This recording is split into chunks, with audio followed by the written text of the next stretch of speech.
ആ മ്യൂസിക് ഒന്ന് നിർത്തണേ. ഒരു അനൗൺസ്മെന്റ് ഉണ്ട്.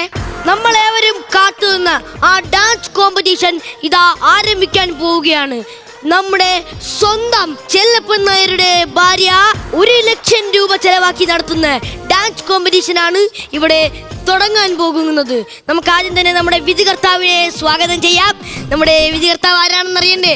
അദ്ദേഹത്തിന്റെ അവാർഡുകളൊക്കെ അറിയണ്ടേ? പിന്നെ ഗജ മാണിക്യം, ഗജ സാമ്രാട്ട്, ഗജ വൈഡൂര്യം എന്നതാ ആരെയാണ് വരാൻ പോകുന്നത്? അതല്ലെന്ന് പുള്ളിക്ക് കിട്ടിയ പട്ടങ്ങളൊക്കെ പറഞ്ഞതാണ്. നമ്മുടെ സ്വന്തം വിധികർത്താവ് അരമണ്ഡലം അരവിന്ദൻ സാറിനെ സ്വാഗതം ചെയ്യാം. അതെ, ഞാനൊരു കാര്യം ചോദിച്ചോട്ടെ, ഇവിടെ എന്നെ അല്ലാതെ വേറെ ജഡ്ജിനെ ഏർപ്പെടുത്തിയിട്ടുണ്ടോ? എന്താ അങ്ങനെ ചോദിച്ചാ? അല്ല, ഭാർഗവനെ സ്വാഗതം ചെയ്യുന്നു എന്ന് പറഞ്ഞു. ദൈവമേ, ഭാർഗവനെ സ്വാഗതം ചെയ്യുന്നു എന്നല്ല, ഭാർഗവുമായി മാഷിനെ സ്വാഗതം ചെയ്യുന്നു. അങ്ങനെയാണോ? പിന്നെ ഞാൻ വേറെ കാര്യം ചോദിച്ചോട്ടെ, അതെ, നൃത്തം കഴിഞ്ഞിട്ടാണോ പെർഫോമൻസ്, അതോ പെർഫോമൻസ് കഴിഞ്ഞിട്ടാണോ നൃത്തം? പെർഫോമൻസ് കഴിഞ്ഞിട്ട് നിർത്തണോ വേണ്ടേ എന്നൊക്കെ നമുക്ക് തീരുമാനിക്കാം. പക്ഷെ മാഷ് ഇപ്പൊ ഇതിനല്ലല്ലോ ഇവിടെ വന്നത്, പിന്നെ വിധികർത്താവായിട്ടല്ലേ വന്നത്. ഇന്നത്തെ എന്റെ വിധി കർത്താവിനറിയാം. മാഷെ അങ്ങോട്ടിരുന്നോ മാഷെ? ശരി ശരി ശരി. മാഷെ, അർച്ചന പുരുഷോത്തമൻ അതിവിടെ പറയേണ്ട കാര്യം എന്ത്? തന്റെ അച്ഛനാ പുരുഷോത്തമൻ എന്ന്. അതാണോ ഞാൻ പറഞ്ഞത്? പിന്നെ അടുത്ത് ഡാൻസ് കളിക്കാൻ വരുന്ന കുട്ടിയുടെ പേരാ പറഞ്ഞേ, അർച്ചന പുരുഷോത്തമൻ. എന്റെ അമ്മോ, വലിയ ഡാൻസർ ആണ്. അവരെ പെർഫോമൻസ് കണ്ടാലേ രോമാഞ്ചം വരും. പറഞ്ഞപ്പോ തന്നെ രോമാഞ്ചം വന്നത് കണ്ടാ? അതാണ് അർച്ചന പുരുഷോത്തമൻ. എന്റെ അമ്മോ, എന്നാ പിന്നെ താൻ പെട്ടെന്ന് വിളി, അവരുടെ ഡാൻസ് കാണാൻ നീ കുതിയായിട്ട് വയ്യ. അങ്ങനെ ഇങ്ങനെ വിളിച്ചാ വരൂല. എൻട്രി മ്യൂസിക് ഇട്ട ആള് ചെന്ന് വിളിച്ചോണ്ട് വരണം. എന്നാ താൻ പോയി വിളിച്ചോണ്ട് വാ. ഞാൻ ഇപ്പൊ പോയി വിളിച്ചോണ്ട് വരാം. എന്റെ ദൈവമേ, ഇന്നെങ്കിലും കവിളിമടൽ അടി കിട്ടാതെ വീട്ടിൽ പോയാ മതിയായിരുന്നു. നല്ല കിടുക്കാച്ചി ഡാൻസ് ആയിരിക്കണം, എനിക്ക് നല്ല കിടുക്കാച്ചി വിധിയും പറയാൻ പറ്റിയാ മതിയായിരുന്നു. എന്റെ ഈശ്വരാ,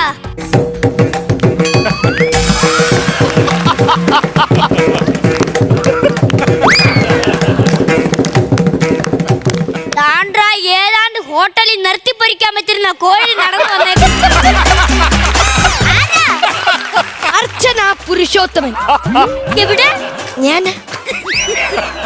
എടാ സ്വയം പൊങ്ങി, അത് നിനക്ക് നേരത്തെ അങ്ങ് പറയാൻ വയ്യായിരുന്നോടാ. നീ അർച്ചന പുരുഷോത്തമൻ നേരത്തെ അങ്ങ് പറയാനുള്ളതിന് മറ്റൊരു വെറുതെ കുതിപ്പിച്ച് കളഞ്ഞില്ല. എന്റെ പൊന്നു മാഷെ, നമ്മൾ തന്നെ നമ്മളെ ബൂസ്റ്റ് ചെയ്യണം. വേറെ ആരും നമ്മളെ ബൂസ്റ്റ് ചെയ്യാൻ കാണൂല, മനസ്സിലായോ? ഇവിടെ 1 ലക്ഷം രൂപയുടെ ഡാൻസ് കോമ്പറ്റീഷൻ ഒക്കെ നടത്തുമ്പോ ഈ കലാതിലകം അർച്ചന പുരുഷോത്തമൻ വന്നില്ലെങ്കിൽ എങ്ങനെ ശരിയാവും? കലാതിലകമൊക്കെ കിട്ടിയിട്ടുണ്ടോ? കലാതിലകമൊന്നും കിട്ടിയിട്ടില്ല. അമ്മേടെ പേര് കല, അച്ഛന്റെ പേര് തിലകൻ. അമ്മേടെ പേര് അച്ഛന്റെ പേരും കൂടെ വച്ചപ്പം കലാതിലകം അർച്ചന പുരുഷോത്തമൻ എന്ന് പറഞ്ഞു. അച്ഛനെ അമ്മയെ പറയിപ്പിക്കാൻ വേണ്ടിയിട്ട പേര് തന്നെ. നിനക്ക് ഡാൻസ് ഒക്കെ അറിയാവോ? പിന്നെ എനിക്ക് ഡാൻസ് ഒക്കെ അറിയാം. പിന്നെ നീ ഇവിടെ ഇന്ന് പൊളിക്കണം. എന്റെ ദൈവമേ, പൊളിയാതിരിക്കാൻ ക്ഷേത്രത്തിൽ പുഷ്പാർച്ചന കൊടുത്തിട്ട് വരുമ്പോ ആണ്ട്രാ ഡാൻസ് പൊളിക്കണം. ഓ എടാ, അതല്ല, ഇന്ന് നീ ഇത് അടിച്ച് പൊളിക്കണമെന്ന്. എനിക്ക് 20 സ്റ്റുഡൻസ് ഉണ്ട്. 1 ലക്ഷം രൂപ എനിക്ക് കിട്ടിയില്ലെങ്കിൽ ആ 20 പേരെയും കൊണ്ടുവന്ന് ഈ സ്റ്റേജ് ഞാൻ അടിച്ച് പൊളിക്കും. ഞാൻ എടാ, ബ്രഹ്മാവറിയാതെ ഭൂമി വന്ന സ്വയം പൊങ്ങി, അതാണോ നിന്റെ അടുത്ത് ഞാൻ പറഞ്ഞത്? എടാ, നീ ഇവിടുത്തെ ഡാൻസ് അടിച്ച് പൊളിക്കണമെന്ന്. അതൊക്കെ ഞാൻ അടിച്ച് പൊളിച്ചോളാം. പിന്നെ നിനക്ക് ഞാനൊരു ഒറ്റമൂലി പറഞ്ഞു തരാം. അതിനെനിക്ക് അസുഖമൊന്നും ഇല്ലല്ലോ. എടാ, അസുഖത്തിന്റെ അല്ല, നിന്റെ ഡാൻസിനെ കുറിച്ചാണ്. അതായത് നമ്മള് കണ്ണെത്തുന്നിടത്ത് കൈ എത്തണം, കൈ എത്തുന്നിടത്ത് മെയ് എത്തണം, എത്തിയില്ലെങ്കിൽ കമ്മറ്റിക്കാര് ശരി എത്തണം. അനുഭവം ഗുരുവാണ്. എന്നാ നിന്റെ ഒരു ഡാൻസ് എനിക്ക് കാണണം. ഞാൻ നീ ഒരു ഡാൻസ്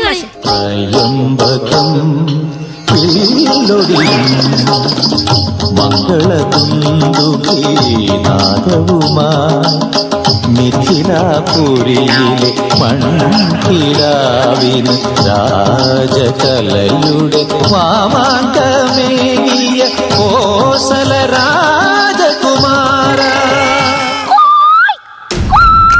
അമ്മച്ചിമാരെ കടന്ന് കൂവാ, അമ്മച്ചിമാരെ ചുമ്മാ വായി നോക്കിക്കൊണ്ടിരിക്കുക. കൂവാ അങ്ങോട്ട്. ഓഡിയൻസിന്റെ ഇടയ്ക്ക് ഒരു അച്ചാറ് ഭരണി എന്ന് കൂവുന്നു. അച്ചാറ് പരിപാടി ഒന്നും അല്ല, എന്റെ ഭാര്യയാ. ഓടരുത് മനുഷ്യ, നിങ്ങളടുത്താണ് പറഞ്ഞത്. ഓടരുത്, ഓടരുത്. എന്റെ ദൈവമേ, ഇതാണ് ഞാൻ കണ്ടമുടി ഓടിക്കോ. ജീവ, മര്യാദക്ക് അങ്ങേരെ ഇങ്ങോട്ട് വിട്ടോണം, അല്ലെങ്കിൽ ജീവനെ ജീവൻ ഞാൻ ഇന്ന് എടുക്കും. വിട്ട് അങ്ങേരെ ഇങ്ങോട്ട് എന്റെ പൊന്ന് ജീവച്ചേട്ടാ, നമ്മളൊക്കെ കലാകാരന്മാരല്ലേ? ആണ്, അതുകൊണ്ടാണ് എന്നെ കൊലക്ക് കൊടുക്കാതെ നീ അവിടെ പോ. എന്റെ പൊന്ന് ജീവച്ചേട്ടാ, ഞാൻ ഇവിടെ നിന്നോട്ട്. നീ ഇവിടെ നിക്കണ്ട, എന്റെ ജീവനാണ് ആപത്ത്. നീ ഒരു കലാപം ഉണ്ടെങ്കിൽ നീ ചെല്ല ഇവിടെ പോ. എന്റെ പൊന്ന് ജീവ, ആ. ജീവ കലാകാരനാണ്, ഞാനത് സമ്മതിക്കാം. ആയിരിക്കുന്ന 3 പേരും കലാകാരന്മാരാണ്, എല്ലാരും തെളിച്ച ആൾക്കാരാണ്. ആയിരിക്കുന്ന കലാകാരനെ നിങ്ങളടുത്ത് നിർത്തി കഴിഞ്ഞാൽ ഉള്ള പേരും കൂടെ പോവും. മര്യാദയ്ക്ക് ഇങ്ങോട്ട് വെച്ച് ഇങ്ങോട്ട് വേണം. കല്ലെടുത്തെറിയും, പെട്ടെന്ന് കല്ലെടുത്തെറിഞ്ഞതാ ഞാനും തോടി. പഴുത്ത മാങ്ങയോ?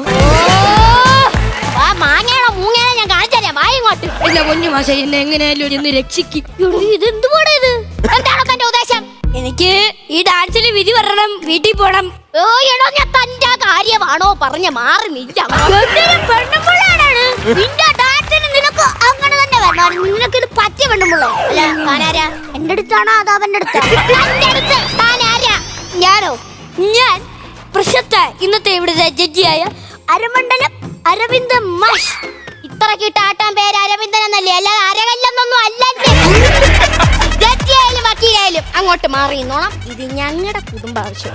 ഇതിനാണോ മനുഷ്യൻ നിങ്ങൾ വെമ്പായത്ത് എന്റെ വല്യച്ഛനെ കാണാൻ പോവേണെന്നും പറഞ്ഞു പോയത്? ഈ പൊതിച്ച തേങ്ങയുടെ ഫിഗറുള്ള ആളാണോ നിങ്ങളെ വല്യച്ഛൻ? ഡാൻസിന് പോവാന്ന് പറഞ്ഞാ നീ വിടത്തില്ലല്ലോ. എടുത്തില്ലോ. എന്റെ പൊന്നു മാഷെ, മാഷി അറിയാവോ, ഇവള് പെട്രോൾ പമ്പിന് ജോലിക്ക് പോകുമ്പോഴേ എന്നെ വീട്ടിൽ പൂട്ടിയിട്ടിട്ട് പോകും. വീട്ടിൽ പൂട്ടിയിട്ടിട്ട് പോയി അവനെന്തരാ പാമറെ പട്ടിയാ? ഇപ്പൊ എന്നെ എന്തിനാണ് കളിയാക്കിയത്? നിന്റെ പെണ്ണുമ്പിള്ള എന്നെ ആക്ഷേപിച്ച്, അപ്പൊ ഞാൻ നിന്നെങ്കിലും ആക്ഷേപിക്കണ്ടേടാ. അതാണാ മാഷെ ഞാൻ പറഞ്ഞത്. അങ്ങനല്ല, എന്നെ ഇവള് ഡാൻസിനൊന്നും വിടത്തില്ലെന്ന്. എന്റെ പൊന്ന് അരവെട്ട് മാഷേ. അരവട്ടല്ല, അരകല്ല് മാഷേ. ഓ ഇങ്ങനെ പേരെന്തോന്നായിരുന്നു? എന്റെ പൊന്നടവേ ഞാൻ പറയാം. അരമണ്ഡലം അരവിന്ദ മാഷ്. അരവെന്തതോ മുഴുവെന്തതോ കിടക്കട്ടെ.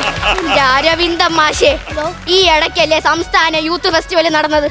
അവിടെ ഞങ്ങൾ രണ്ടുപേരും ചെന്നു.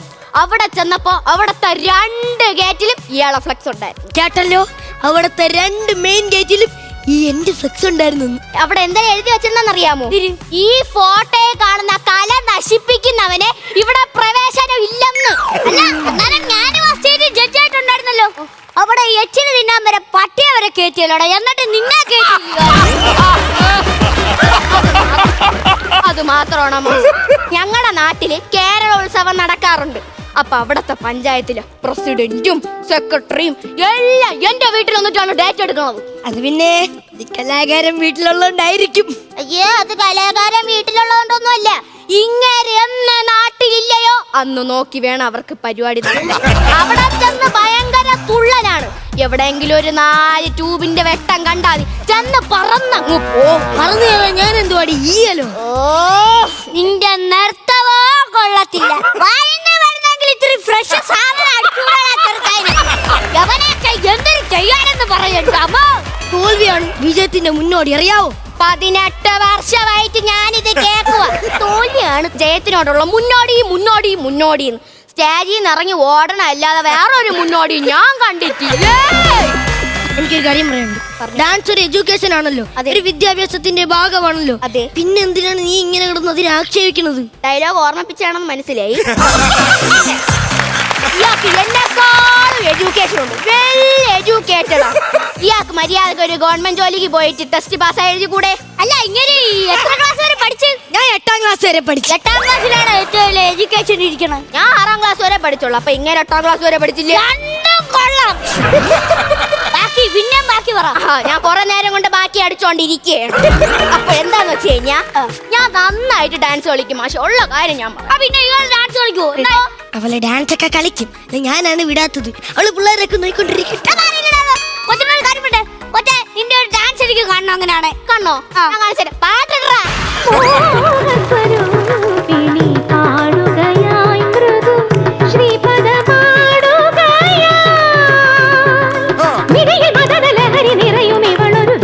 നിശയുടെ മടിയിലെ അഴകി വളം കിടതം കിടതം തും കിടതും കുന്തത്താം കിടതും കുന്തത്താം തും കുന്തത്താം കുന്തത്താം സാമവേദ സാരമതി പ്രേമസുധാമയ. എനിക്ക് ഇഷ്ടപ്പെട്ടു. പിന്നെ എന്നെ ഇവിടെ വിധികർത്താവായിട്ടാണ് വിളിച്ചത്. അതെ, അപ്പൊ ഞാൻ ഇതിന്റെ വിധി പറയാം. ഈ ഡാൻസിന്റെ നിനക്ക് എത്ര സ്റ്റുഡൻസ് എന്നാ പറഞ്ഞ്? എനിക്ക് 20 സ്റ്റുഡൻസ് ഉണ്ട്. നാളെ മുതല് ആ 20 സ്റ്റുഡൻസിനെ ഡാൻസ് പഠിപ്പിക്കാൻ പോകുന്നത് നിന്റെ വെണ്ണമുള്ള ആയിരിക്കും.